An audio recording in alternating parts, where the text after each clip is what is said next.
Hello dear students, welcome to the Nimit Academy, and in the last class we were discussing about our RAS syllabus 2023 and we were discussing paper 4th, and especially we were discussing about the paper 4th and grammar part, English grammar. So here we are in Nimit Academy, we have 3 modules.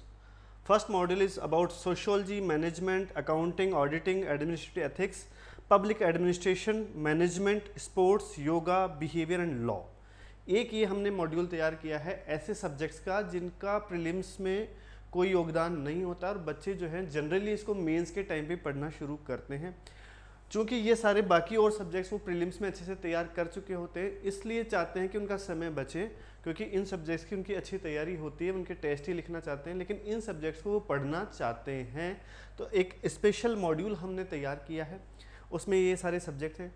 Second module है जो main subjects हैं आपके, जो कह सकते हैं contemporary subjects हैं, ठीक है, वो हैं हिस्ट्री, राजस्थान, इंडिया और मॉडर्न वर्ल्ड की, ठीक है। फिर राजस्थान का आर्ट एंड कल्चर है, economics India, world and Rajasthan की है, साइंस एंड टेक है, ज्योग्राफी वर्ल्ड, इंडिया, राजस्थान की है, polity India, Rajasthan and world politics है। ये एक हमारा सेकेंड मॉड्यूल है। और थर्ड मॉड्यूल में हमारा पेपर 4 आता है हिंदी एंड इंग्लिश। तो आप अपनी चॉइस के अनुसार कोई भी मॉड्यूल यहाँ से ले सकते हैं, जैसी आपकी रुचि हो, जैसी आपकी ज़रूरत हो, ठीक है। सेकंड प्रोग्राम है हमारा that is unlimited evaluation program. Most of the students are preparing for RAS 2023 are preparing self at home, है ना। कुछ बच्चों ने ज़्यादातर ने कोचिंग कर रखी है या कोचिंग लेने में ज़्यादा इंटरेस्ट नहीं है, वो उनको सिर्फ आंसर राइटिंग की प्रैक्टिस करनी है और वो अपना सिलेबस पढ़ते हैं और आंसर राइटिंग कर रहे हैं। ऐसे स्टूडेंट्स अपना इवैल्यूएशन कहाँ से करें, ये उनके लिए एक बड़ी दिक्कत होती है कि मैं लिख तो रहा हूँ लेकिन कोई मेरी कॉपी चेक कर दे, कोई मेरे आंसर्स को जज कर दे, इवैल्यूएट कर दे कि मैं कहाँ पर कमियाँ कर रहा हूँ, कहाँ पर दिक्कतें हैं, मुझे कोचिंग नहीं चाहिए, ठीक है। सो उन स्टूडेंट्स के लिए अनलिमिटेड इवैल्यूएशन प्रोग्राम हम लेकर आए हैं। ये सारे चारों पेपर के लिए है। आप अपने आंसर लिख सकते हैं, घर बैठ के क्वेश्चन ले सकते हैं और आंसर लिख सकते हैं। आप चाहें तो फिजिकली वहाँ पर जो है निमित एकेडमी के ऑफिस आकर अपनी कॉपी चेक करवा सकते हैं, या ऑनलाइन ये सिस्टम भी हो सकता है। उसके लिए आपको ये 2 नंबर्स पे कॉल करना होगा, 7014 725687 एंड 9460036834। ये जो 2 नंबर स्क्रीन पे आपके दिए हुए हैं, इन नंबर्स पे आप कॉल करके इवैल्यूएशन प्रोग्राम की सारी जानकारी आप ले सकते हैं कि ये फ्री है या इसकी क्या कॉस्टिंग है, किन के लिए फ्री होगा, किन के लिए इसकी कुछ जो है कुछ मिनिमम कॉस्ट तय की गई है। वो स्टूडेंट्स जो हैं यहाँ से ले सकते हैं जिनको सिर्फ इवैल्यूएशन करना है, सिर्फ आंसर राइटिंग करनी है। तो ये एक बहुत अच्छा प्रोग्राम है जो बच्चे सेल्फ स्टडी कर रहे हैं। खैर, आते हैं अपनी क्लास पे कि लास्ट क्लास में जो है हमने सिलेबस डिस्कस किया था इंग्लिश का, RAS पेपर 4th का और जनरल इंग्लिश, जो कि आपके 80 मार्क्स की आती है, ठीक है। We were discussing this in the last class. और लास्ट क्लास में हमने डिस्कस किया था ये वाला पार्ट की पार्ट ए में ग्रामर एंड यूसेज आता है जो 20 मार्क्स का आता है, जिसमें एरर के सेंटेंस आते हैं, करेक्शन ऑफ जो है सेंटेंसेस आता है। जैसे एक सेंटेंस दिया होता है और उसके किसी पार्ट में एक एरर होती है, आपको वो पूरा एरर भी फाइंड आउट करनी है, साथ में उस सेंटेंस को सही तरीके से रीराइट करके लिखना होता है। ये हमने डिस्कस किया था। हमने पिछले एग्जाम्स में आए हुए क्वेश्चंस जो हैं वो भी सॉल्व किए थे। इसके अलावा ये जो हमने क्वेश्चंस थे ये हमने कर लिए थे सारे। इसके अलावा जो है हमने आर्टिकल्स और डिटर्मिनर्स के कैसे क्वेश्चंस आते हैं, फ्रेजल वर्ब्स के कैसे क्वेश्चंस आते हैं, एंटोनिम सिनोनिम्स कैसे पूछे जाते हैं, ये सारी चीज़ें हमने वहाँ पर उसमें डिस्कस करी थी, जिसमें से हमने ये आर्टिकल्स एंड डिटर्मिनेंट्स के कुछ क्वेश्चंस जो हैं लास्ट ईयर आए थे वो डिस्कस किए थे। वॉइस एक्टिव पैसिव कैसे पूछी जाती है वो हमको ध्यान है। इसमें से जो है एरर वाले क्वेश्चंस भी आ जाते हैं और डायरेक्ट भी पूछ ली जा सकती है क्योंकि सिलेबस में दिया हुआ है, ठीक है। तो ये सारा हमने डिस्कस कर लिया था। इसके अलावा ये हमने कर ही लिए थे जो है एंटोनिम सिनोनिम्स, ठीक है। अब आता है आपका ये फ्रेजल वर्ब्स, ये हम डिस्कस करना रह गया था हमारा बाकी, ठीक है। फ्रेजल वर्ब्स से आपके कैसे क्वेश्चंस पूछे जाते हैं, फ्रेजल वर्ब्स होती क्या हैं, पहले तो ये देख लेते हैं हम, तो ना थोड़ा सा आइडिया ले लेते हैं। फ्रेजल वर्ब्स जो होती हैं आप इसको ऐसे भी समझ सकते हैं कि ये वर्ब्स होती हैं, mainly they are verbs, but इस वर्ब्स के साथ में एक प्लस में एक कोई प्रीपोजिशन और रख दिया जाता है और इस वर्ब का जो रियल मीनिंग है वो बदल जाता है और कुछ नया मीनिंग निकल कर सामने आता है, ठीक है। ये लाइक हिंदी में जो है मुहावरे और इस तरह के जो यूज़ किए जाते हैं वैसे ही फ्रेजल वर्ब्स होती हैं। लाइक यहाँ पर बहुत सारी चीज़ जैसे गिवन है या गिव अप है, ये इस तरह से ना। और टेक का मतलब है लेना, लेकिन टेक के साथ इन आ गया, टेक इन, तो फिर इसका मतलब कुछ और हो जाता है। जैसे हिंदी में हम पढ़ते हैं कि ऊँट के मुँह में जीरा, ठीक है। अब ऊँट के मुँह में जीरा का अगर हम बाय वर्ड्स जो हैं उस पर जाते हैं तो कि ऊँट के मुँह में जीरा डाल दिया किसी ने ना, some cumin seeds in the mouth of camel, ठीक है। बट ऐसा नहीं है, ऊँट के मुंह में जीरा होने का कुछ और मतलब निकलता है बाद में। सेम यहाँ पर भी क्या है कि इसका मतलब टेक का मतलब अलग से देखेंगे तो कुछ और है, ओवर का मतलब कुछ और है। बट इन जब दोनों को साथ में रखा जाता है तो टेक ओवर बनता है, और टेक ओवर का मतलब इन दोनों के मीनिंग से थोड़ा डिफर करता है, उसको हम कहते हैं फ्रेजल वर्ब्स। तो एक तरह से इंग्लिश को आर्टिकुलेटिव बनाने के लिए इंग्लिश को जो है उसका यूसेज हम ना अलंकार वगैरह यूज़ करते हैं, मुहावरे वगैरह यूज़ करते हैं, तो सेम यहीं पे इंग्लिश में भी फ्रेजल वर्ब्स यूज़ की जाती हैं, ठीक है। अब वो फ्रेजल वर्ब से क्वेश्चंस कैसे पूछते हैं ये आपके सामने है, पिछले कुछ सवालों के हम अभी सॉल्व कर लेते हैं। और इसके अलावा फ्रेजल वर्ब्स पढ़नी कैसे है वो आपको एक लिस्ट दे दी जाती है। वैसे हम भी यही करेंगे कि एक लिस्ट होगी, है ना, और वो अल्फ़ाबेटिकल ऑर्डर में जमी होती है। फिर उसमें क्या होता है कि आपको फ्रेजल वर्ब्स एक बार याद करनी होती है, उससे रिलेटेड आपको जो सिमिलर दिखने वाली फ्रेजल वर्ब्स होती है उससे रिलेटेड प्रैक्टिस सेट्स दिए जाते हैं, बहुत सारे दिए जाते हैं। सो ये करने के बाद आप जब प्रैक्टिस करेंगे तो आपको नो डाउट याद हो जाती है। दिन के अगर आपने 10 फ्रेजल वर्ब भी ढंग से प्रैक्टिस की है तो आपको याद हो जाएंगी, क्योंकि उसको जमाने का तरीका या उसको याद कराने का जो तरीका होता है वो आप सीधे बुक लेके बैठेंगे तो हो सकता है याद ना हो, पर वो प्रैक्टिस क्वेश्चंस जिस तरह के हम बनाते हैं उससे आपको लग जाएगा कि हाँ इनको याद करना ज़्यादा कठिन काम नहीं है, और कोई इसका टॉनिक होता भी नहीं है, ठीक है ना, कि ये टॉनिक पी लिया और फ्रेजल वर्ब सारी की सारी याद हो गई, ऐसा कुछ भी नहीं है। कुछ कॉन्सेप्चुअल नहीं है इसमें, सिंपली याद करने वाली बात है, कोई कॉन्सेप्ट नहीं है, ठीक है। हाँ, सो कुछ क्वेश्चंस आए हुए हैं यहाँ पर। रीराइट, यहाँ पर देखो सारे क्वेश्चंस में रीराइट करवाते हैं ये, ऐसा नहीं कि ऑब्जेक्टिव की तरह आपने टिक लगा दिया या गोला भर दिया या एरर फाइंड आउट कर दी, नहीं। जो ऊपर सेंटेंस दिया हुआ है उसमें जो एरर है या उसमें से जो आपको चूज़ करना है वो उसमें फिट करके और फिर वापस से आपको सेंटेंस को रीराइट करना है। लेकिन मज़े की बात यह है कि आपको 2 ऑप्शन ऑलरेडी ही दिए होते हैं, आपको एक ही चूज़ करना है। ये आपके लिए फ़ायदे की बात है कि आपको यहाँ पे प्रीलिम्स की तरह 4 ऑप्शंस नहीं है, ये भी है तो ऑब्जेक्टिव ही है ना, इसमें कोई सब्जेक्टिविटी नहीं है ना। पेपर कहने को तो सब्जेक्टिव होता है, लेकिन ग्रामर का जो पेपर है वो तो ऑब्जेक्टिव ही होता है। आपको कुछ फिक्स्ड ऑप्शंस दिए होते हैं, उसमें से आपको चूज़ करना है। अगर आपने सही चूज़ किया तो पूरे मार्क, अगर आपने गलत चूज़ किया तो 0 मार्क। कोई बीच का सॉल्यूशन ही नहीं है कि नहीं आधा नंबर दे दें। इस क्वेश्चन में या तो आधा मिलता है, वो पूरा मिलता है, या मिलता ही नहीं है, ठीक है। 2 ही ऑप्शन है और 50% चांसेज हैं आप तुक्का लगाएंगे तो भी सही होंगे। अगर आपने 4 क्वेश्चन किए तो 2 आपके सही होंगे।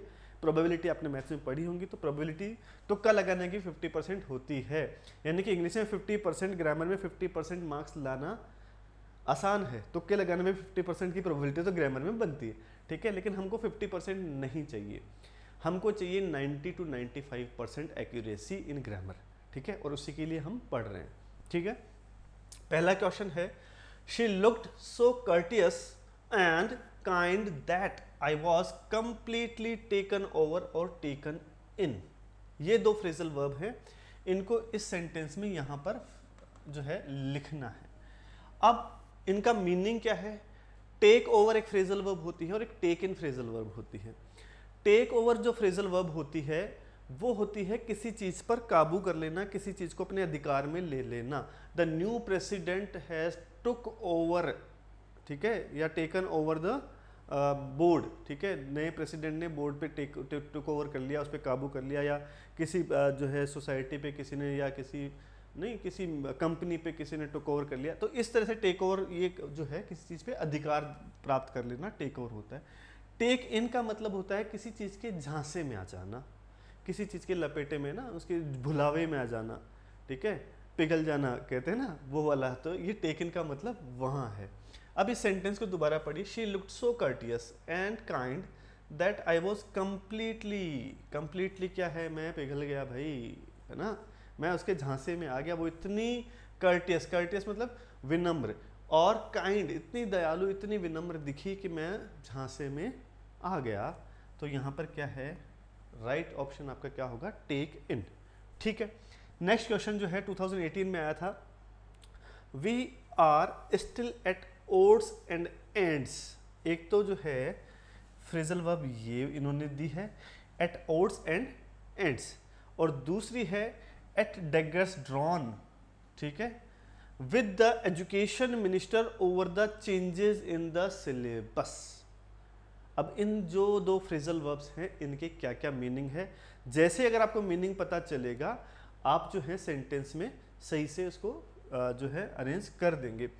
देखो, एट ओड्स एक करके फ्रेजल वर्ब होती है इंग्लिश में, एट ओड्स एंड एंड्स तो मैंने पढ़ी नहीं, बट एट ओड्स होती है। ठीक है, और ये इसी से आपको घुमाना चाह रहा था।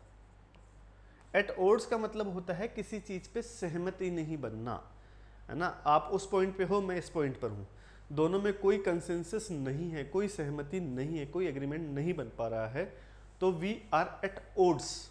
ठीक है, हम दोनों विषम उसमें हैं, तो तब ये यूज किया जाता है फ्रेजल वर्ब। ठीक है, एट डेगर्स ड्रॉन का मतलब होता है कि खींचतान मचना, है ना, एक दूसरे के प्रति बहुत ही जो है कि दोनों में खींचतान मची हुई है, दोनों में होड़ लगी हुई है, दोनों एक दूसरे के मतलब जानी दुश्मन बने हुए हैं, तो तब आता है we are at daggers drawn with somebody. ठीक है, तब अगर ये पूरा ये नहीं आता तो एट ओड्स बहुत अच्छा यहाँ पे फिट हो रहा था। ठीक है, लेकिन ये आया है, ये आया है, तो ये फ्रेजल वर्ब का कोई मीनिंग नहीं है, इसलिए आपको सिर्फ भुलावे में, क्योंकि आप पढ़ेंगे, जब आप पढ़ेंगे तो एट ओड्स भी पढ़ेंगे, और जब आप एट ओड्स पढ़ कर जाएंगे तो आप वहाँ पर भी कोशिश करेंगे, फिर आपका पढ़ा हुआ था यही है, लेकिन आपने ध्यान नहीं दिया कि पूरी फ्रेजल वर्ब आपने ऐसी नहीं पढ़ी थी, एट ओड्स ही आपने पढ़ा था। और ये वाली फ्रेजल वर्ब जनरली बुक्स में नहीं मिलती है, उन्होंने घुमा के दी, तो एक टफ क्वेश्चन था, आना नहीं चाहिए था, फिर भी बच्चों ने ज़्यादातर ने यही किया और वो गलत हुआ, आंसर ये इसका सही है। ठीक है, अगला है the army got discouraged and gave in और give upon before the opponents. Give in का मतलब होता है, ये फ्रेजल वर्ब हो गई आपकी गिव इन, और ये है आपकी गिव अपॉन। ठीक है, गिव इन का मतलब होता है किसी चीज में हार मान लेना, किसी चीज से हार मान लेना, किसी चीज से पीछा छुड़ा लेना, तो वो होता है गिव इन। गिव अप जो है, तो सॉरी, गिव इन का मतलब होता है हार मान लेना, और गिव अप का मतलब होता है किसी चीज को छोड़ देना। जैसे कोई बुरी आदत है तो I have given up smoking. ठीक है, मैंने स्मोकिंग छोड़ दी है, तब आता है गिव अप। लेकिन यहाँ पर क्या है, the army got discouraged and उसने हार मान ली। ठीक है, बिफोर द ओपोनेंट्स, वो जो है डिस्करेज्ड हो गई, डिस्करेज का मतलब आप जानते हैं, है ना, निरुत्साहित हो गई, और उसने जो है अपने जो है आर्मी जो है उसने गिव इन कर दिया। गिव इन मतलब कि हार मान ली। गिव अप का मतलब होता है किसी चीज़ से पीछा छुड़ा लेना, किसी चीज़ को त्याग देना, किसी बुरी आदत को। ठीक है, या किसी I give up sleeping in the day time. ठीक है, मैंने दिन में सोना छोड़ दिया है, आई गिव अप, तो उस चीज़ को, किसी चीज़ को छोड़ देना, किसी चीज़ का परित्याग कर देना, वो होता है गिव अप। ये गिव अपॉन टाइप ऐसा कुछ नहीं है। ठीक है, गिव अप ही था, गिव अपॉन ऐसी कोई फ्रेजल वर्ब है नहीं वैसे भी। तो आपका सही से आंसर क्या था, ये। अगला है I am going to have a cat nap and dog nap while you are cooking. ठीक है, हाँ, I am going to take a cat nap और डॉग नैप। क्या होना चाहिए, हमारे यहाँ पर हिंदी में होती है श्वान निद्रा, है ना, कुत्ते जैसी नींद होनी चाहिए। कुत्ते जैसी नींद होनी चाहिए तो मतलब कि ऐसी नींद जो थोड़े समय के लिए ली जाती है, या बहुत, है ना, मतलब कोई थोड़ी सी भी हलचल हुई तो जग जाए। ठीक है, तो ऐसी नींद को जनरली हम नैप कहते हैं, जो ऐसे दिन में हमने झपकी लेना। ठीक है, दिन में ना झपकी ले लूँ थोड़ा सा, नैप, दिन में सोने वाला सिस्टम जो है, या टेबल पे आप सो गए, नैप ले लिया थोड़ा सा। अब लेकिन अंग्रेजों के जो है वो कैटनैप होता है ना, बिल्ली की नींद को वो थोड़ा ज़्यादा सतर्क वाली मानते हैं कि बिल्ली बहुत सतर्क होकर सोती है, थोड़ी सी आहट पर ही जाग जाती है, तो उनके यहाँ पर कैटनैप होती है, हमारे यहाँ पर डॉगनैप होती है। इसीलिए क्वेश्चन आपको दिया था, क्योंकि जिन्होंने सिर्फ ये पढ़ा नहीं है तो वो जानबूझकर हिंदी वाला डॉगनैप ही कर आ जाएंगे कि यार हमारे भी श्वान निद्रा होती तो उनके भी होती होगी, इसलिए उन्होंने ट्रांसलेट कर दिया होगा डॉगनैप को, पर ये आंसर आपका गलत होता। आप अगर ये करते तो आपका आंसर सही होता। कैटनैप का मतलब होता है थोड़े टाइम की नींद, बहुत छोटी सी झपकी जो हम लेते हैं उसको बोलते हैं हम 5-7 मिनट की नींद ना, टेबल पे ऐसे करके सो लिए, दैट इज कैटनैप। तो ये अगर आपको पता था तो ही आपका आंसर सही होता।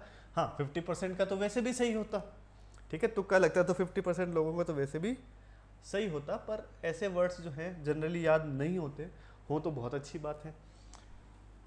अगला है selecting the correct word phrase and re right the following sentences. ठीक है, अब देखो ये क्वेश्चंस जो हैं वो 2018 के ये दो हैं और 2021 के ये दो क्वेश्चन हैं। क्वेश्चन है word that look similar in spelling, ठीक है, जो मिस स्पेल्ड किए जाते हैं या सिमिलर स्पेलिंग होती है, दोनों की प्रोनाउंसिएशन दोनों का सेम सा होता है, ऐसे जो वर्ड्स हैं उनको यहाँ पर दिया जाता है। और आपसे कंफ्यूजिंग वर्ड्स जो इस तरह का आपका टॉपिक है, तो वर्ड्स ऑफन कंफ्यूज से क्वेश्चन आया है कि हमको पता नहीं होता कि कौन सा यहाँ पर वर्ड सही यूज़ होगा, कौन सी स्पेलिंग सही है, कौन सी गलत है, या किस वर्ड को हमको यूज़ करना है। ठीक है, फर्स्ट क्वेश्चन है it took the bomb squad many hours to defuse the time bomb lying in the market place. ये आपका क्वेश्चन हो गया। अब इसमें से यहाँ पर कौन सा डिफ्यूज आएगा? आपने देखा होगा मूवीज़ में ना, वो बॉम्ब स्क्वाड आती है और वो एक जो है सीजर्स लेके आते हैं, उसे खट से वो काटते हैं और वो बॉम्ब जो है डिफ्यूज हो जाता है, फ्यूज़ काटते हैं वो। और किसी भी मूवी में आज तक वो गलत कटा ही नहीं तार, ठीक है, ऐसा नहीं कि काटा और धूम बॉम्ब ब्लास्ट हो गया, ऐसा कभी मैंने नहीं देखी ऐसी कोई मूवी, चाहे वो हॉलीवुड की हो बॉलीवुड की, वो जैसे बिल्कुल डरते हुए हाथों से बॉम्ब को डिफ्यूज़ करता है और सब लोग बच जाते हैं फाइनली। तो वो डिफ्यूज़ करना होता है ये, क्योंकि फ्यूज़ है एक वर्ड, ठीक है, ये जो हम है ना इलेक्ट्रिसिटी में फ्यूज़ यूज़ करते हैं, हमारे घर पे बाहर जो लगा होता है इलेक्ट्रिसिटी, फ्यूज़ उड़ गया, तो वो फ्यूज़ की स्पेलिंग क्या है? FUSE। और उस फ्यूज़ को डिफ्यूज़ कर देना, डी यहाँ पे प्रीफिक्स लगा है DE, ठीक है, किसी चीज़ को अनटेंगल करना, किसी चीज़ को डी, जैसे ये बहुत सारी जगह यूज़ होता है, ठीक है। तो डिफ्यूज़ करना इसी फ्यूज़ से बना हुआ है। ये डिफ्यूज़ अपने आप में एक और नया वर्ड है, ये इससे कोई लेना देना नहीं। इसका मतलब होता है किसी चीज़ का प्रसार होना, किसी चीज़ का डिसेमिनेशन होना, किसी चीज़ का फैल जाना, मिक्स हो जाना दूसरी चीज़ों में ना। पानी डिफ्यूज़ हो गया या इंक डिफ्यूज़ हो गई वाटर में, ठीक है, कलर डिफ्यूज़ हो गया, या कोई इन्फॉर्मेशन डिफ्यूज़ हो गई पब्लिक में, ठीक है, तो उस सेंस में इसको यूज़ लिया जाता है।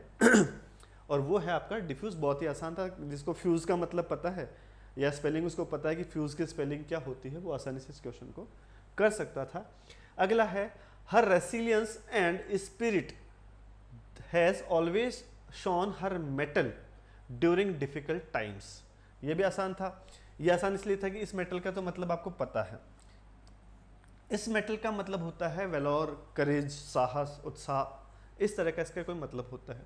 तो हर रेसिलियंस, ठीक है, and spirit has always shone her, उसकी जो ताकत है, उसका जो करेज है, ड्यूरिंग डिफ़िकल्ट टाइम्स, उसकी जो जुझारूपन है, ऐसा कह सकते हैं मेटल को, ठीक है। तो डिफ़िकल्ट टाइम्स में वो जो है हमेशा ये शो करता है, अपना जुझारूपन दिखाता है, अपनी धातु नहीं दिखाता है मेटल वाली, ठीक है। हाँ, ही वॉज सिटिंग बिसाइड्स और beside me when I was eating the cake, ये एक प्रीपोजिशन होती है दोनों, ठीक है। अब इन दोनों का अलग अलग मतलब होता है।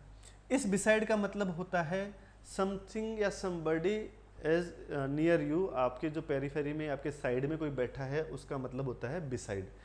इस बिसाइड्स का मतलब होता है एक्सेप्ट,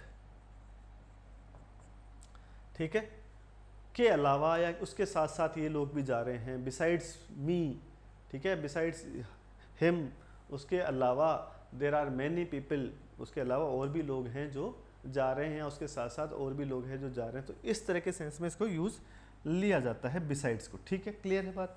और ये बिसाइड है साथ में बैठने के लिए। तो he was sitting beside me, मेरे बगल में बैठा था, when I was eating the cake, मैं जब केक खा रहा था तो वो मेरे बगल में बैठा था, और बगल में बैठने के लिए आता है बिसाइड, ठीक है, ये याद रखना।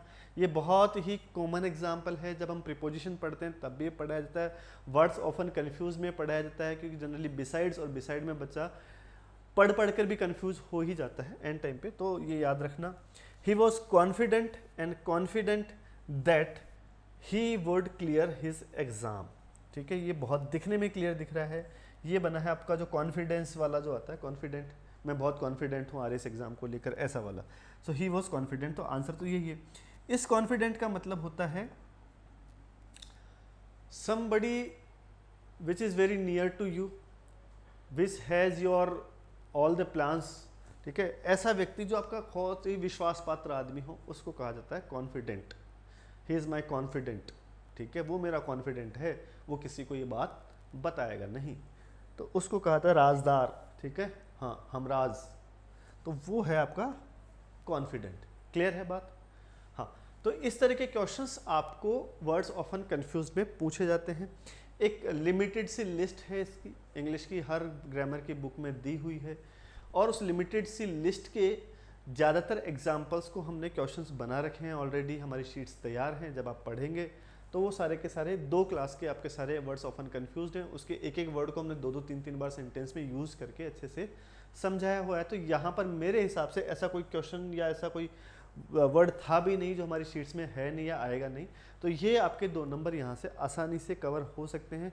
बहुत छोटी सी लिस्ट है और वो आसानी से, मतलब थोड़ी सी प्रैक्टिस से ही आपके 2 नंबर अच्छे से बन सकते हैं। सो ये इंग्लिश ग्रामर है, और इंग्लिश ग्रामर में मेरे हिसाब से, मतलब मैं तो मानता हूँ कि 90% मार्क्स अगर आप यहाँ पे स्कोर करेंगे तो ही आपकी गाड़ी जो है बहुत अच्छे मार्क्स तक पहुँचती है। जो बच्चे इंग्लिश मीडियम के हैं उनके साथ बहुत से ज़्यादा समस्या, दिक्कत ये होती है कि वो ओवर कॉन्फिडेंट होते हैं अपनी इंग्लिश को लेकर, बट जब ग्रामर की बात आती है, जब एग्ज़ाम देने जाते हैं और सेंटेंस को रीराइट करके लिखना होता है, तब वहाँ गलतियाँ हो जाती हैं। तो ओवर कॉन्फिडेंस में ना रहें इंग्लिश मीडियम के बच्चे। हिंदी मीडियम वाले बच्चे फिर भी पढ़कर जाते हैं ढंग से, क्योंकि उनको पता है कि ये हमारी कमजोरी है। वो ओवर कॉन्फिडेंट नहीं होते। जिनका ये सब्जेक्ट है, जो इस मीडियम में पढ़कर आए हैं, वो ओवर कॉन्फिडेंट होते हैं अपनी, तो वोकैब तो उनकी अच्छी होती है नो डाउट, पर ग्रामर में वो चूक जाते हैं कहीं ना कहीं पे, ठीक है। तो ध्यान रखें, प्रैक्टिस करते रहें। अगला जो है क्वेश्चन है वो 1 वर्ड सब्स्टिट्यूशंस का है, ठीक है।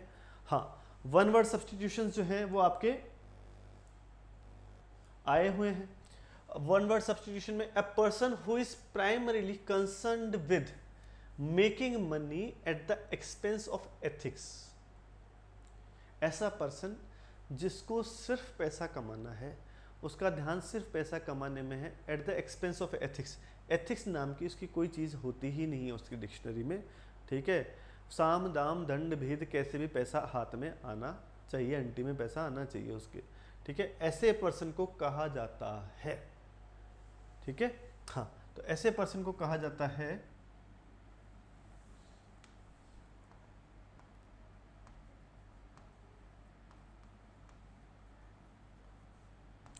मर्सिनरी। क्या कहा जाता है? मर्सिनरी कहा जाता है ऐसे पर्सन को कि जो पैसा कमाने में इतना अंधा है कि वो एथिक्स को भी अपने, मतलब उसके कोई एथिक्स ही नहीं है पैसा कमाने में। वो रिश्वत से भी पैसा कमा लेगा वो, और कैसे भी पैसा कमा, पैसा आना चाहिए, ठीक है। मेकिंग मनी विदाउट एथिक्स, ऐसा पर्सन कौन है? उसको कहते हैं इंग्लिश में मर्सिनरी, ठीक है। अगला पर्सन है ए क्रिटिकल जज ऑफ एनी आर्ट और क्राफ्ट। क्रिटिकल जज का मतलब यहाँ पर जो है क्रिटिसिज्म से ही नहीं है, criticism like positive and negative जो क्रिटिसिज्म होता है, ऐसा आदमी जो पारखी हो। यहाँ पर सही से मीनिंग अगर हिंदी में देखा जाए तो पारखी, किसी भी चीज़ का, किसी भी कला का, चाहे वो फूड हो, क्राफ्ट हो, चाहे वो पेंटिंग ड्राइंग्स वाली क्राफ्ट हो, चाहे वो कोई मूवी वाली क्राफ्ट हो, ऐसा पर्सन जो किसी क्राफ्ट का या आर्ट का जो है वो पारखी हो, उसको कहा जाता है, उसको कहा जाता है CONNOISSEUR।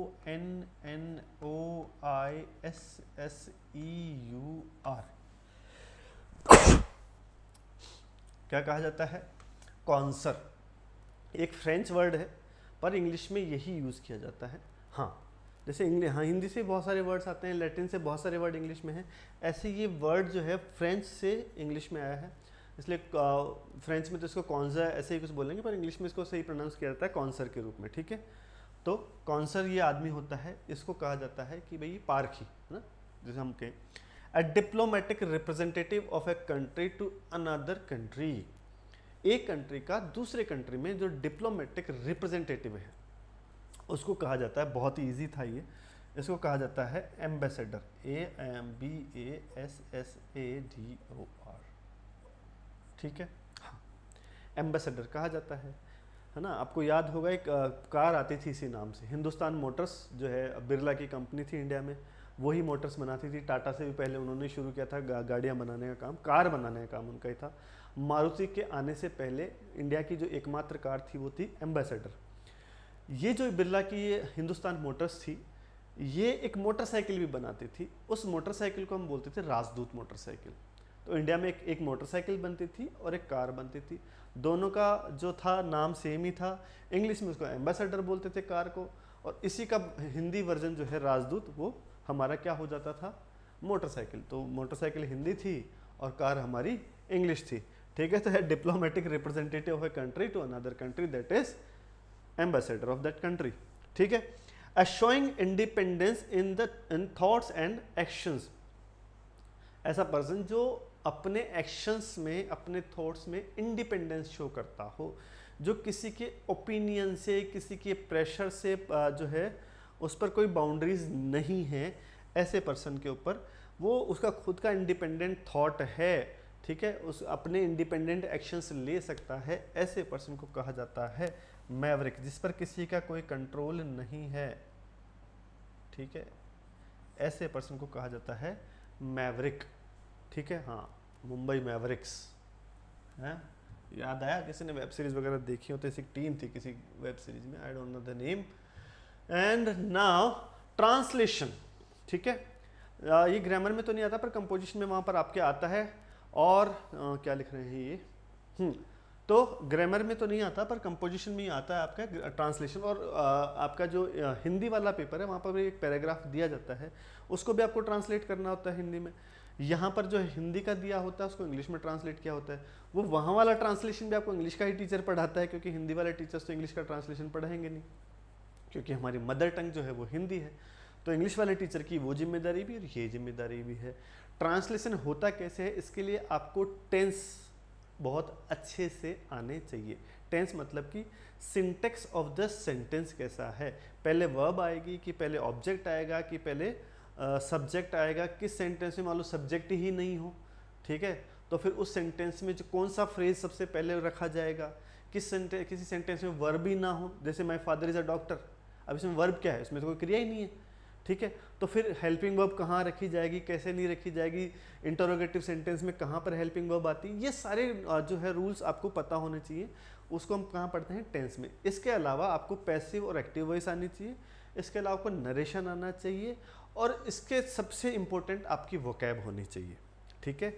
वोकैब के बाद आपको टेंस आते हैं तो आप आसानी से ट्रांसलेशन कर लेंगे। अब सर ये आएंगे कैसे, तो हम उसी के लिए तो क्लास है, ठीक है। हाँ, मैं इतना गारंटी दे सकता हूँ कि ट्रांसलेशन का कोई भी क्वेश्चन हमारा गलत नहीं होगा अनटिल अनलेस हमको उस सेंटेंस की सारी वोकैब आती हो तो, ठीक है। अब वोकैब तो मैं पिला नहीं सकता ना, वोकैब तो आपको ही पढ़नी पड़ेगी, पर हाँ ट्रांसलेशन कैसे किया जाएगा वो हम बहुत अच्छे से डिटेल में पढ़ेंगे। इसलिए वो हिंदी वाला पैराग्राफ भी हमारा सही होगा, और ये इस तरह के सेंटेंसेस तो बहुत ही ईजी हैं, आसानी से हो जाएंगे अगर आपको वोकैब आती है तो।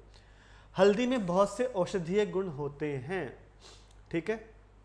हाँ, द टर्मरिक, ठीक है, turmeric has many medicinal properties. ये तो इजी था, कोई भी कर सकता था। टर्मरिक सिंगुलर तो हैज आएगा, टर्मरिक हैज बहुत से होते हैं तो फिर क्या होगा, मैनी मेडिसिनल प्रॉपर्टीज, ठीक है जी। ये तो हुआ आपका फर्स्ट, ठीक है।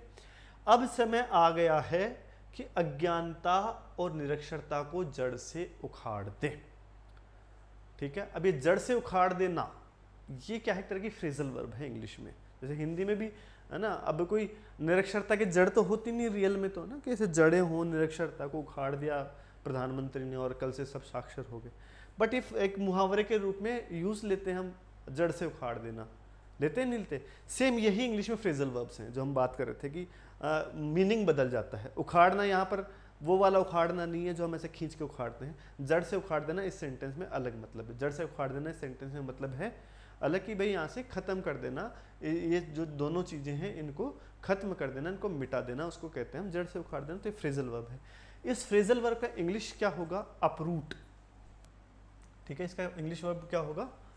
अपरूटिंग। ठीक है, हाँ। और अब समय आ गया है, ये एक फ्रेज है, इसको इस तरह से भी लिख सकते हैं, the time has come, now the time has come. ठीक है, और या फिर इसको नाउ इज द टाइम, यही वो समय है। ठीक है, तो इसको लिखते हैं now the time has come या now is the time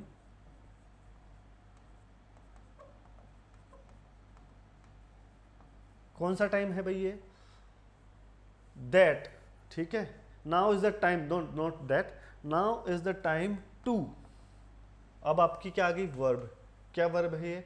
to uproot. किस किस को? इन दोनों की इंग्लिश होगी आपकी, बताओ। अज्ञानता को कहेंगे हम इग्नोरेंस और निरक्षरता को कहेंगे हम इलिटरेसी। हाँ, दोनों का मतलब अलग अलग है। ठीक है, तो now is the time to uproot ignorance and illiteracy।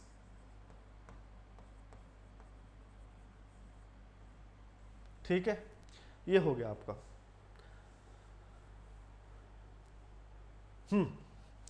क्या सितार बजाने में आपको आनंद आता है? ये है इंटरोगेटिव सेंटेंस।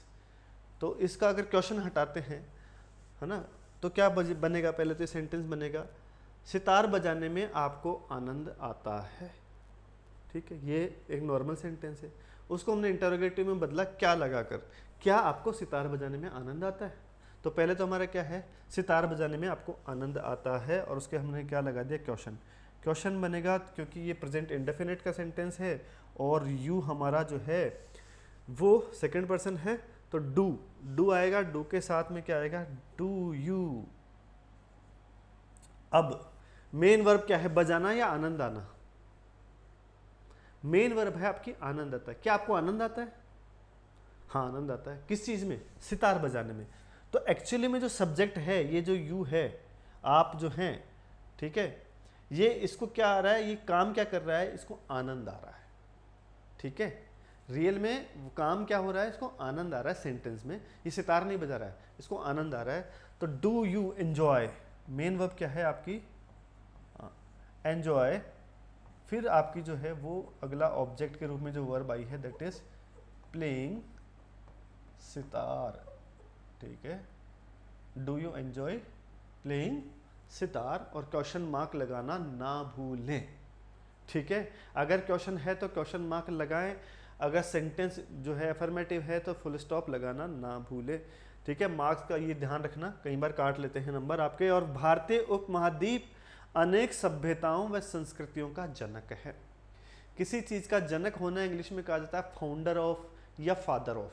ठीक है, इस तरह के वर्ड्स यूज लिए जाते हैं। तो कौन है जनक? भारतीय उपमहाद्वीप। तो सब्जेक्ट कौन है साहब? ये इंडियन सब कॉन्टिनेंट, इंडियन सब कॉन्टिनेंट क्या है? जनक है। इंडियन सब continent is the father of क्या? अनेक सभ्यताओं व संस्कृतियों का, फादर ऑफ मैनी। अनेक लिखा है तो मैनी होगा, बहुत सारा लिखा है तो भी मैनी होगा। ठीक है, सभ्यता और संस्कृति, सभ्यताएं होती है सिविलाइजेशंस,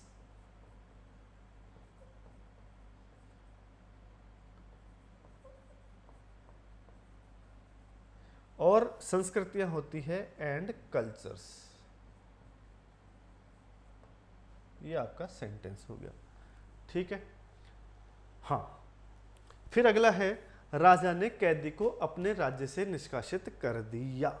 निष्कासित कर देना, एक्सपेल कर देना, एक तो ये वर्ड यूज होता है। किसी चीज को, किसी व्यक्ति को, किसी कर्मचारी को कंपनी से निकाल देना, उसकी जॉब से निकाल देना, उसको हम कहते हैं फायर। हाँ, आग के रूप में लेता है, लेकिन you are fired off, fire off कर दिया, फायर्ड ऑफ कर दिया, यू आर फायर्ड नाउ बोलते हैं ना, तो फायर्ड मतलब कि कल से ऑफिस आने की जरूरत नहीं है। एक्सपेल एक वर्ड आता है, एक वर्ड होता है एग्जाइल। एग्जाइल लाइक किसी चीज को देश निकाला दे देना, बनवास भेज देना टाइप, ठीक है, तो वो होता है एग्जाइल। तो यहाँ पर हम जो है नॉर्मल वर्ड यूज कर लें, जार्गन यूज करने की जरूरत नहीं है। एक्सपेल सिंपल सा वर्ड है। राजा ने कैदी को अपने राज्य से निष्कासित कर दिया। सब्जेक्ट कौन है? The king.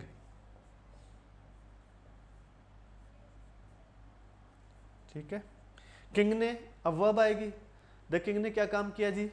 निष्कासित कर दिया। द किंग कर दिया, एक्सपेल्ड। ठीक है, द किंग एक्सपेल्ड। और किसको एक्सपेल्ड किया? ऑब्जेक्ट को। ऑब्जेक्ट कौन है? The prisoner. ठीक है, प्रिजनर को कर दिया। कहां से कर दिया? फ्रॉम, उसके राज्य से, अपने राज्य से ना।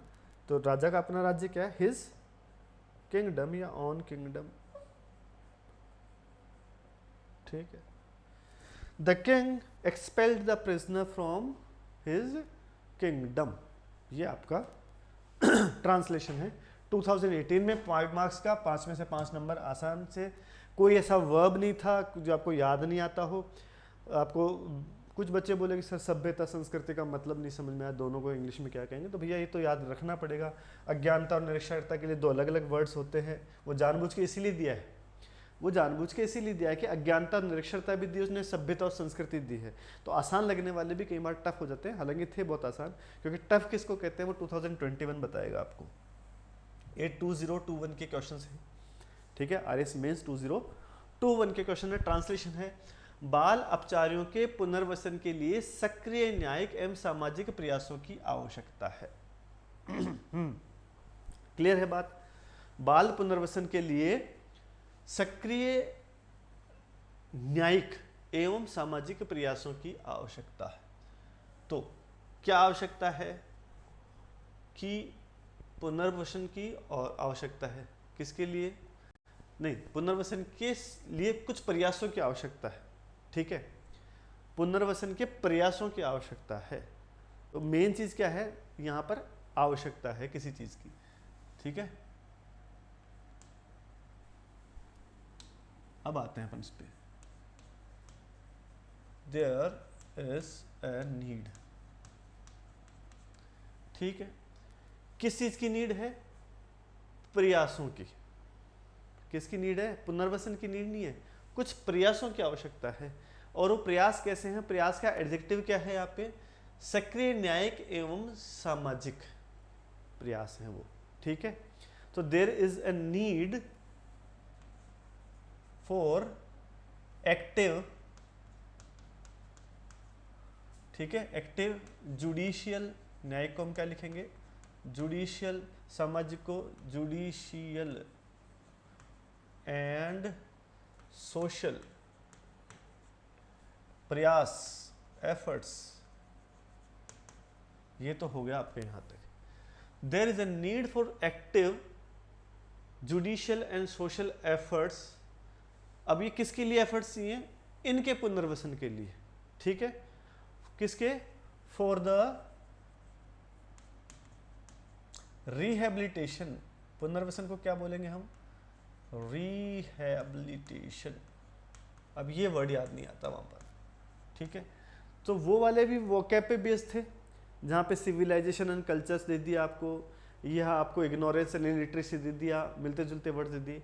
यहाँ पर टोटली बहुत ही डिफिकल्ट वर्ड्स दिए गए हैं कि भैया किसी को रिहेबिलिटेशन याद ही नहीं आया टाइम पे, कि सर मतलब जीप पे रखा था पर बस चूक गया सर, याद नहीं आया रिहेबिलिटेशन। ठीक है, सो फॉर द रिहेबिलिटेशन, किसका रिहेबिलिटेशन? रिहेबिलिटेशन ऑफ किसका? बाल अपचारियों का। बाल अपचारियों को क्या बोलेंगे इंग्लिश में? चाइल्ड अब्यूजर्स नहीं, चाइल्ड अब्यूजर्स किसको बोलेंगे? ऐसे लोग जो चाइल्ड को अब्यूज करते हैं, चिल्ड्रन को अब्यूज करते हैं, जो बड़े लोग, ठीक है, या जो बड़े लोग चिल्ड्रन को अब्यूज करते हैं उनको कहा जाएगा चाइल्ड अब्यूजर्स। ठीक है, पीडियोफाइल जिसे कहते हैं, चाइल्ड अब्यूजर्स जो होते हैं, इस तरह के जो बच्चों से दुर्व्यवहार करते हैं उनको क्या कहा जाता है? चाइल्ड अब्यूजर्स कहा जाता है। बाल अपचारी को कहा जाता है जुवेनाइल डेलिक्वेंट्स, क्या अच्छा सा वर्ड्स है। अब जुवेनाइल डेलिक्वेंसी आपने पढ़ा होगा, निर्भया केस हुआ था हमारे यहाँ पे, ठीक है। निर्भया केस के बाद में ये तय हुआ कि जो नाबालिग है उसकी उम्र कम की जाए। एक बहस चली थी कि 18 साल से 2 दिन भी कम है कोई आदमी तो उसको नाबालिग मानकर उसको जो है उसकी सज़ा नहीं दी जा रही है। तो फिर ये तय हुआ कि भाई जो हीनियस क्राइम है, हीनियस का मतलब है जो गंभीर श्रेणी के अपराध हैं, हीनियस क्राइम है, उसमें जो है वो माइनर एज जो है वो 18 के बजाय 16 ईयर्स अब मानी जाएगी। यानी कि किसी 16 ईयर्स जिसने कंप्लीट कर लिए हों उसको भी एडल्ट्स जैसी सज़ा मिलेगी in the case of heinous crime. कोई अगर 16 साल 2 दिन का लड़का या युवा जो है वो मर्डर टाइप किसी चीज़ के हीनियस घृणित कार्य में शामिल है तो उसको नॉर्मल सज़ा दी जाएगी जैसे बाकी अपराधियों को दी जाती है। इससे पहले ये उम्र 18 साल की थी, लेकिन सामान्य अपराधों में अभी भी ये 18 साल की ही रखी जाएगी। तो इन बाल अपचारियों को क्या कहा जाता है? ऐसे लोग जो 18 साल की से कम उम्र में अपराध करते हैं उनको कहा जाता है जुवेनाइल।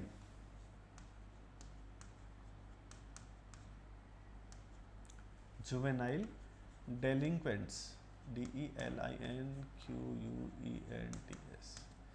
ये है आपका स्पेलिंग इसका, ठीक है। सो जुवेनाइल डेलिंक्वेंट्स इनको कहा जाता है बाल अपचारियों को, ठीक है जी, क्लियर है बात। हाँ, अब सेंटेंस यहाँ से शुरू हुआ था, देयर इज अ नीड। किसकी नीड है जी? Active judicial and social efforts की नीड है। किसके लिए नीड है वो? For the rehabilitation of juvenile and juvenile delinquents, ठीक है। तो इस तरह से आपको रीफ्रेजिंग करनी होती है कि कौन सा फ्रेज पहले आएगा, फिर उस फ्रेज से कौन सा फ्रेज डायरेक्टली लिंक्ड है। इस तरह से हम जो टेंसेस की जब सिंटेक्स पढ़ेंगे तो ये बहुत आसान हो जाएगा आपके लिए कि सेंटेंस को इंग्लिश में कहाँ से शुरू करना है और फिर उसके साथ कैसे कैसे चीज़ें कनेक्ट होती जाएंगी और आपका सेंटेंस आसानी से पकड़ में आ जाएगा। इसमें बहुत ज़्यादा टाइम लगेगा भी नहीं। मैं अब भी तुम्हारे साथ होने से ज़्यादा खुश होना नहीं जानता। ये देखिए कितना प्यारा सेंटेंस बना है, एकदम शेरो शायरी वाला, कि मैं जब तुम्हारे साथ होता हूँ तो ही सबसे ज़्यादा खुश होता हूँ, उसके अलावा मैं खुश कम ही होता हूँ, मतलब और जगह। तो तुम्हारे साथ होने पर ही मुझे सबसे ज़्यादा खुशी होती है, अन्यथा मुझे खुशी नहीं होती। ये इसका मीनिंग यही है, ठीक है।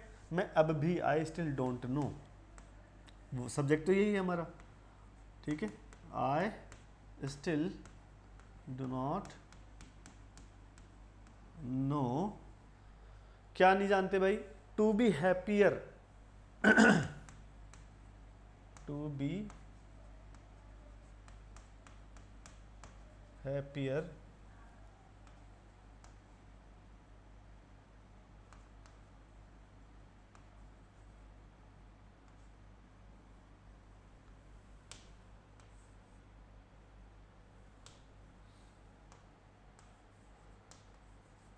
सॉरी ये तो हो गया।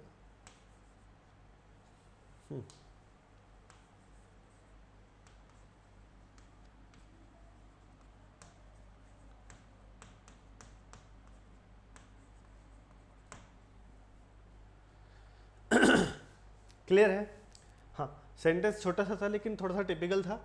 आई still don't know to be happier than being with you, तुम्हारे साथ रहने के अलावा, ठीक है, देन बीइंग विद यू, तुम्हारे मतलब इसके कंपैरिजन में ये, ठीक है। यहाँ पे कंपैरिजन आया था इसलिए हमने यूज किया देन, ठीक है। सो इससे ज़्यादा तो मैं खुश नहीं हो सकता जब मैं तुम्हारे साथ हूँ। I still do not know to be happier than being with you. अब कंपैरिजन किया गया तो कंपैरेटिव डिग्री यूज़ की गई है, ये बहुत आसान चीज़ है, हम जब पढ़ते हैं तो आसानी से आ जाएगा। उत्तर पुस्तिका में यथासंभव संक्षिप्ताक्षर का प्रयोग ना करें एवं पूर्ण रूप लिखें। अब ये यहाँ पर जो है वही फ्रेजल वर्ब्स और सबका जो है वोकैब और सब आ जाएगा यहाँ पर, ठीक है। उत्तर पुस्तिका को तो हम बोलेंगे क्या? आंसर शीट, ये सबको आता है।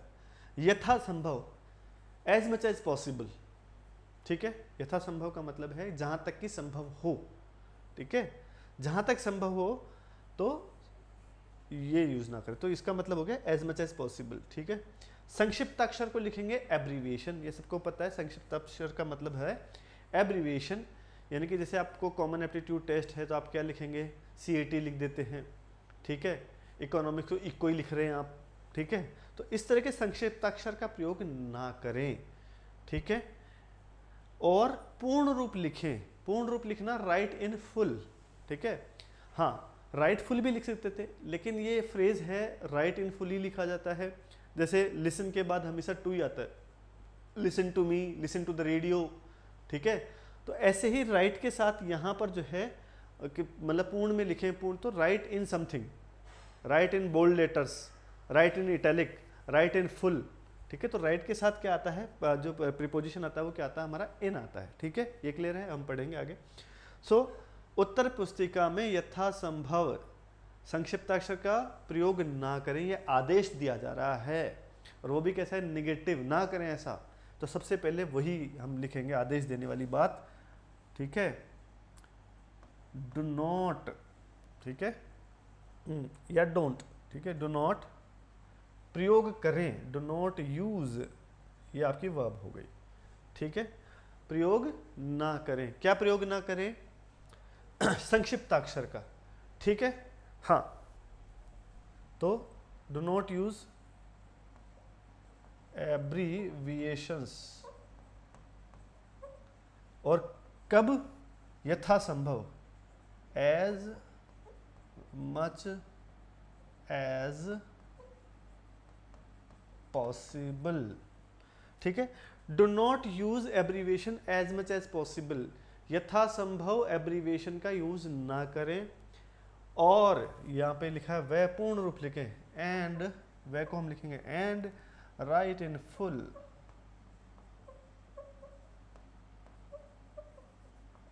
ठीक है जी। ये हो गया आपका क्लियर, बात यहाँ तक समझ में आ गई, ओके। अगला है, कवि ने उर्मिला के चरित्र में एक स्त्री के दर्द एवं विरह की वेदना को बहुत सुंदरता से उकेरा है, ठीक है। कवि ने उर्मिला के चरित्र में एक स्त्री के दर्द एवं विरह की वेदना को बहुत सुंदरता से उकेरा है, ये सेंटेंस है। अब वो कैब पे आ जाते हैं, पहले तो इसकी पे, कवि तो है पोएट, उर्मिला उर्मिला ही होगी, चरित्र होगा आपका कैरेक्टर, और स्त्री है वुमन या लेडी, वुमन ही होगा यहाँ पर, और दर्द यानी पेन, दर्द तो पेन ही होगा, ये सबको पता है। विरह, विरह जो है कल्चर में पढ़ते हैं, विरह गीत है, ये फला फला विरह गीत है, कोयल वाला विरह गीत है। विरह गीत है सेपरेशन, ठीक है, किसी व्यक्ति से दूर रहना, उसे अलग अलग रहना, दैट इज सेपरेशन। विरह की वेदना, वेदना होती है अगोनी, ठीक है। हाँ, एक वर्ड होता है वेदना, वेदना यानी पीड़ा, ठीक है, पीड़ा यानी कि अगोनी, ठीक है। हाँ, वेद नहीं वेदना पढ़ो ऐसा लिखा होता है ना चर्च के सामने, वही वाला वेदना है ये। तो अगोनी को बहुत सुंदरता से उकेरा है, बहुत सुंदरता यानी ब्यूटीफुली, है ना, और बहुत सुंदरता यानी कि वेरी ब्यूटीफुली। उकेरा है, डिपिक्टेड या पोर्ट्रेड, इस तरह के वर्ड्स यूज किए जाते हैं ना, उसको दर्शाया है, उसको बताया है, उसको उकेरा है, और डिपिक्टेड या पोर्ट्रेड, ठीक है। तो सब्जेक्ट कौन है यहाँ पर, पोएट, ठीक है। द पोएट, पोएट ने कुछ काम किया है, पोएट ने क्या काम किया है बताइए। पोएट ने जो है वो काम किया है, उकेरा है कुछ, ठीक है। तो मेन वर्ब क्या है, पोएट जो काम कर रहा है वो उकेरा, उकेरना मतलब पोर्ट्रेड, है ना। और इसको हम लिखें प्रेजेंट ऑफ मी परफेक्ट में, तो the poet has, the poet has portrayed, क्या पोर्ट्रे किया है ये एक स्त्री के दर्द एवं विरह की वेदना को पोर्ट्रे किया, ठीक है। Portrayed the pain of, sorry, pain and विरह की वेदना, agony of separation,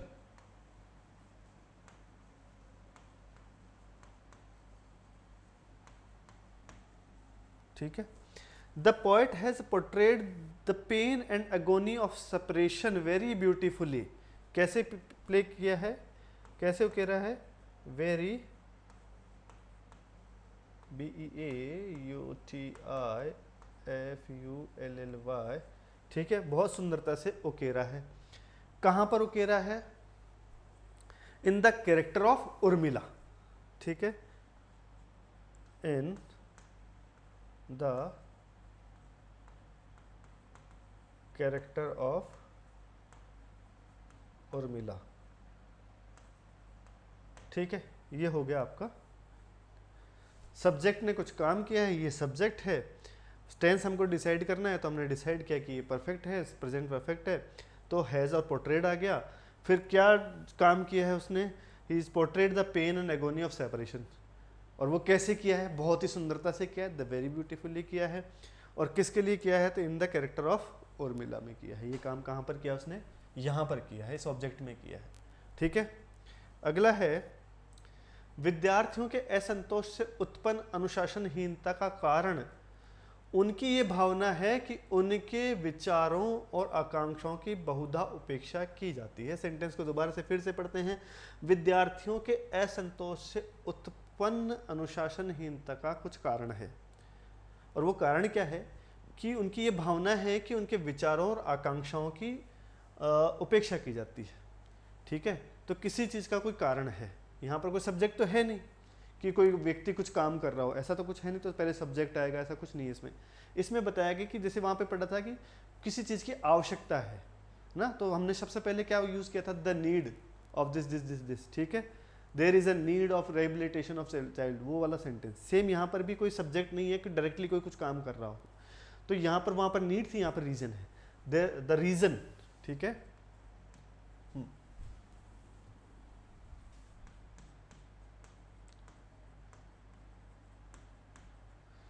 ठीक है, द रीजन, किसका रीजन बताओ, अनुशासनहीनता का reason. The reason for indiscipline. ठीक है, हाँ, और वो इनडिसिप्लिन कैसा है, असंतोष से उत्पन्न इनडिसिप्लिन है। इनडिसिप्लिन अराइजिंग फ्रॉम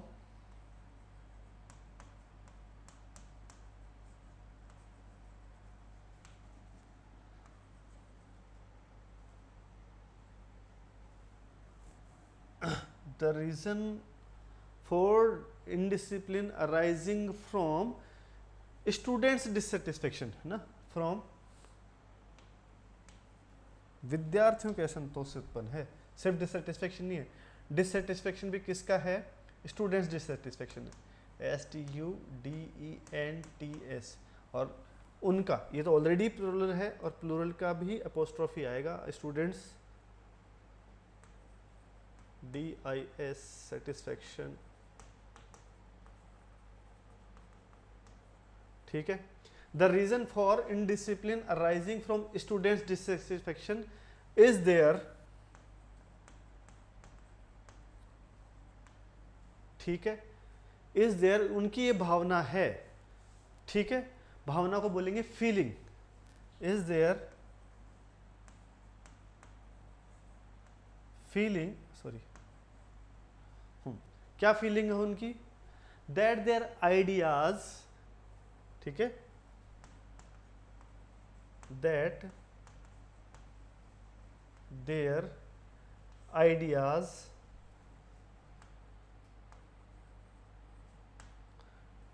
और आकांक्षाओं एंड एस्पिरेशंस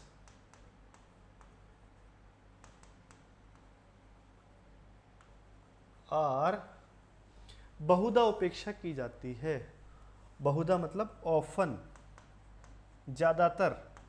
ठीक है, बहुधा कई बार, ऑफन उपेक्षा की जाती है, इग्नोर्ड। ये आपका सेंटेंस होगा इतना बड़ा सारा।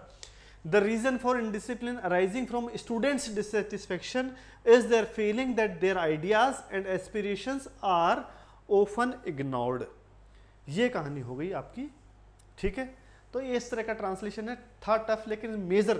देखिए फिर भी मैं कह रहा हूँ, ये इतना बड़ा ट्रांसलेशन भी आसान है। आपको रिफ्रेजिंग करनी आनी चाहिए, सेंटेंस का सिंटेक्स समझ में आना चाहिए कि सबसे पहला फ्रेज क्या आएगा, कहाँ से उठेगा सेंटेंस।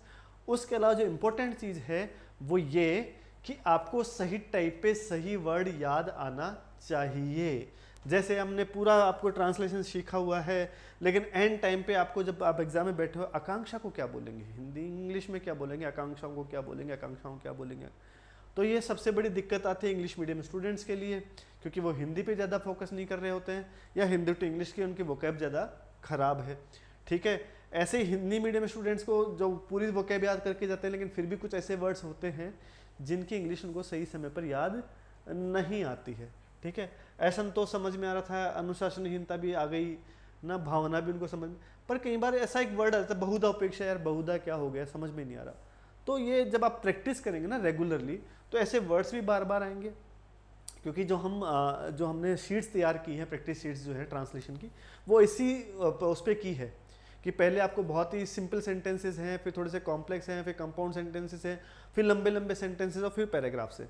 और वहाँ पर भी जो वर्ड्स हैं, जो वोकैब है जो आपकी जनरली पूछी जाती है, वो इस तरह के वर्ड्स की, जैसे वहाँ पे बहुत सारे फ्रेजल वर्ब्स हमने यूज़ किए उन्हीं सेंटेंसेस में, तो आपको फ्रेजल वर्ब ही यूज़ करना है। उससे क्या होगा कि आपके फ्रेजल वर्ब्स भी तैयार होंगे जो क्वेश्चंस आते हैं, साथ में आपका ट्रांसलेशन भी स्ट्रॉन्ग होता चला जाएगा। तो हमारा पूरा फोकस है कि ग्रामर वाला जो पार्ट है, ठीक है, प्लस ये जो ट्रांसलेशन है, 20 नंबर का तो ग्रामर है, प्लस ये 5 नंबर का ट्रांसलेशन है ये, और हिंदी वाला ट्रांसलेशन है। यहाँ पर हमारे मार्क्स जो हैं मिनिमम कटने चाहिए, चाहे वो एंटोनिम सिनोनिम्स हों, चाहे वो एरर वाले सेंटेंसेस हों, चाहे रिफ्रेजिंग हो, चाहे फ्रेजल वर्ब्स हों, चाहे आपके नरेशन हो, यहाँ पर हमारे मार्क्स जो हैं कम से कम कटने चाहिए। उसके लिए कुछ चीज़ें हमको बहुत अच्छे से याद करनी है, like one word substitutions limited चीज़ है, बहुत ज़्यादा नहीं होते हैं, कुछ दिन में आप रट के पटक दोगे। फ्रेजल वर्ब्स बहुत ज़्यादा चीज़ नहीं है, आप कुछ दिनों में जो है उनको यूज़ करोगे और ख़त्म हो जाएगा। टेंस अगर आपको आते हैं, सिंटेक्स समझ में आता है, रूल समझ में आते हैं सारे, तो एरर वाला क्वेश्चन आपका गलत होगा ही नहीं, कभी नहीं गलत होगा, गारंटी है, ठीक है। इसके अलावा ट्रांसलेशन में अगर आपको वोकैब याद है तो ट्रांसलेशन भी कभी गलत नहीं होगा। यहाँ पर हम मैक्सिमम स्कोर कर सकते हैं। अगर यहाँ पर आपने मैक्सिमम स्कोर किया है हिंदी और इंग्लिश में, तो आपके 130 प्लस मार्क्स कोई नहीं रोक सकता, क्योंकि जितनी आप प्रैक्टिस करेंगे उतना ही जल्दी आप ग्रामर को ख़त्म कर देंगे। अगर आपकी ग्रामर 1 घंटे के अंदर अंदर पूरी ख़त्म होगी, दोनों सब्जेक्ट्स की, हिंदी और इंग्लिश की, तो आपके पास कंपोजिशन के लिए बहुत सारा समय बचता है। कंपोजिशन में आपकी राइटिंग स्किल्स चेक की जाती है, आपने कितने आराम से लिखा है, निबंध को अच्छे से लिखा है, लेटर को सही से रिफ्रेश किया है, सही जगह पर डेट डाली है, सही से अपने पैरा दिया है, इंडेंट सही से छोड़ा है, ये सारी चीज़ें आपकी वहाँ पे जज की जाती है। अब आपके पास टाइम ही नहीं होता, तो फिर आप जल्दी लिखते हैं, बॉक्स के बाहर राइटिंग जा रही है, फिर आपके मार्क्स कटते हैं, फिर बोलते हैं कि हमारे मार्क्स कट गए, निबंध लिखने के लिए टाइम नहीं बचा। वो क्यों नहीं बचा? क्योंकि you have given much more time to grammar. और वो क्यों दिया है कि आपकी प्रैक्टिस नहीं थी, you are very over confident, so you are giving your more time to the other subjects, that is why you didn't give your time to grammar and English. और फिर उसका खामियाजा भुगतना पड़ता है कि सर बस उतना ही मार्क्स आए कि कट ऑफ, इंटरव्यू में कॉल तो हो गया, लेकिन सर 4th पेपर दिक्कत हो गई, सर थोड़ा सा प्रैक्टिस की कमी रह गई। So silly mistakes and lack of practice, ये हमारा पुराना फ्रेज होता था स्कूल टाइम में कि सर क्यों नंबर नहीं आए, कि sir due to silly mistakes and lack of practice. तो वो लैक ऑफ प्रैक्टिस की वजह से, लेकिन यहाँ पे सिली मिस्टेक्स के लिए और लैक ऑफ प्रैक्टिस के लिए हमारे पास कोई चांस नहीं है। ये चांस वैसे 3-4 साल में एक बार मिलता है, ठीक है। हाँ, इसके अलावा है comprehension of A unseen passage, जो है कि 250 वर्ड्स में लिखना है। इस पे ऊपर से 5 क्वेश्चंस आते हैं। अनसीन पैसेज कैसे करना है, 5 क्वेश्चंस की उनके आंसर कैसे लिखना है, और उसमें से जो 5th क्वेश्चन है, should be preferably on vocabulary, उसकी वोकैब भी पूछी जाती है, उसका मीनिंग पूछा जाता है कि इसका मीनिंग क्या है सेंटेंस में, तो ये आसान होता है। ये 5 नंबर में हमारे आसान होते हैं। फिर उसके अलावा जो प्रेसिस राइटिंग होता है, शॉर्ट पैसेज आता है, और ट्रांसलेशन अभी हमने कर ही लिया। इसके अलावा ये आता है आपका कंपोजिशन वाला पार्ट, जिसमें आता है आपका लेटर राइटिंग और कंपोजिशन। तो एक तो पैराग्राफ राइटिंग आती है जो 200 वर्ड्स में आती है, और elaboration of A given theme, ठीक है, कोई थीम दे दी गई है लाइक निबंध टाइप, ठीक है, या कोई एक सूक्ति जिसको कहते हैं ना हिंदी में, सूक्ति क्या कहते हैं, पल्लवन, सूक्ति पल्लवन, हाँ। तो एलेबरेशन उसका किया जाता है, एक जो है आपको फ्रेज या एक जो सेंटेंस दिया जाता है, like women's lib is just a fib in India, ठीक है, हाँ, औरतों की आज़ादी जो है मात्र छलावा है, तो इस पे आप उसको एलोबरेट कर दीजिए। तो इस तरह का एक एलोबरेशन आता है, 3 दिए जाते हैं, कोई भी एक एलोबरेट आपको करना है 150 वर्ड्स में। और लेटर राइटिंग और रिपोर्ट राइटिंग हम बहुत प्रैक्टिस करेंगे, कहाँ पर इसको लिखा जाता है कि रिपोर्ट में कहाँ एड्रेस आता है, कहाँ डेट लिखी जाती है, कितना स्पेस छोड़ना है, यहाँ से कितना स्पेस छोड़ना है, सेंटर में कैसे लिखना है, पेज मोड़ के बिल्कुल सेंटर कैसे तय किया जाता है, वो सारी चीज़ें, ताकि लगे कि हाँ न्यूज़पेपर में छपा हो, एकदम आर्टिकल आपका, लेटर एकदम वहीं से आया है, या नोटिस वहीं से आया है, या रिपोर्ट राइटिंग बिल्कुल। तो उसी पैटर्न पर हमको प्रैक्टिस करनी है। इसके बारे में हम नेक्स्ट क्लास में डिस्कस करेंगे। अभी जो हमने पढ़ा उसको याद रखें, और प्रैक्टिस शुरू कर दें। टाइम काफ़ी कम है, मोस्ट प्रोबेबली जो है एग्ज़ाम हो सकता है अभी हो जाए या फिर आपकी भगवान सुन ले तो थोड़ा सा आगे भी खिसक सकता है, बट उसके लिए हम चांस नहीं ले सकते। So that's all for today and thank you for watching Nimit Academy. We will meet in the next class. Bye bye.